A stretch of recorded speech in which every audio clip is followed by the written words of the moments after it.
বিকে নিত্যানন্দ ৱাহেদ আলি হাইস্কুলৰ শিক্ষকৰ বিদায় সম্বৰ্ধনা সভা বৰপেটা জিলা তথা সদৰ বিধানসভা সমষ্টিৰ অন্তৰ্গত পাকাবেদবাৰীস্থিত বিকে নিত্যানন্দ ৱাহেদ আলি হাইস্কুলৰ শিক্ষকৰ এখন বিদায় সভা আজি বিদ্যালয় প্ৰাংগণত অনুষ্ঠিত হৈ যায়।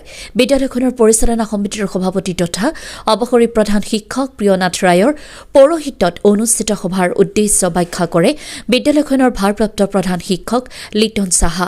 উক্ত সভাত ক্ৰমে বিদ্যালয়খনৰ দুগৰাকী অৱসৰী প্ৰধান শিক্ষক বসন্ত কুমাৰ দাস আৰু নন্দলাল চৰকাৰৰ লগতে শিক্ষক আহমেদ খানক এখনিকৈ শৰাই জাপি ফুলাম গামোচা আদিৰে বিদায় সম্বৰ্ধনা জনোৱা হয়।